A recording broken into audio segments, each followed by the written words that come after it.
Et si nous prenions le temps de lever les yeux vers le ciel, de contempler ses étoiles et sa voie lactée, un vertige cosmique s'offre à nous. Un vertige qui inspire les artistes, les peintres. Mais peut-on représenter cette surface infinie sans cesse en mouvement ?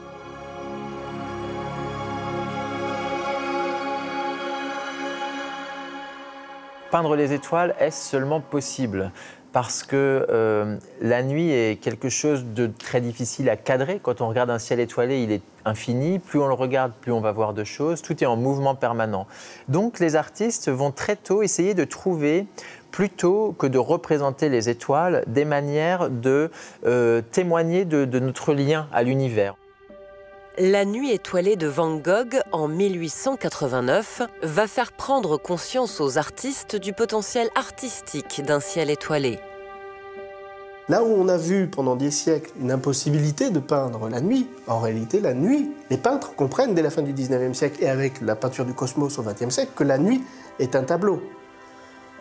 Et c'est aussi un mystère. C'est un mystère de la représentation, c'est un défi posé à la représentation, c'est un mystère de la place de l'homme dans l'immensité. C'est cette œuvre de Ed Ruscha, artiste américain, qui représente sur une nuit ces simples mots, mystery, mystère. Le XXe siècle lève le voile sur certains mystères. C'est l'ère de la conquête spatiale. Les premiers satellites sont envoyés en orbite, l'homme pose le pied sur la Lune. Ces progrès font naître un puissant désir chez les artistes. Se relier aux étoiles, tisser un fil d'Ariane céleste. Pour Paul Klee organise à un moment une fête des lampions où ses étudiants lâchent des lampes dans le ciel.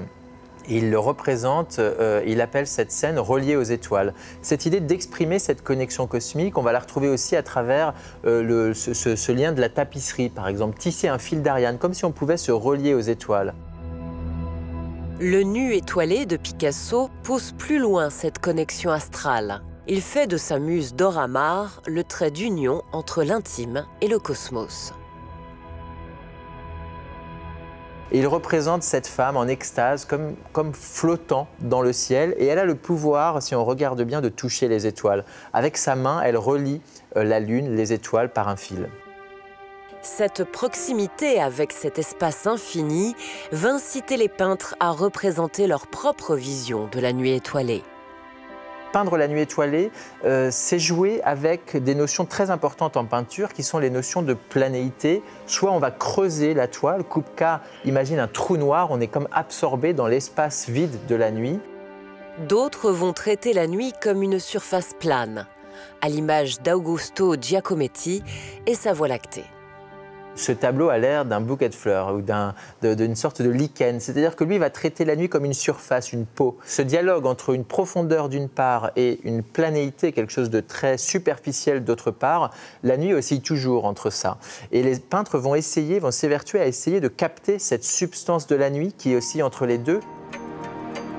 Pour tout connaître sur la représentation de la nuit étoilée au XXe siècle, le Centre Pompidou-Metz offre un panorama du cosmos dans l'art avec l'exposition Peindre la nuit jusqu'au 15 avril 2019.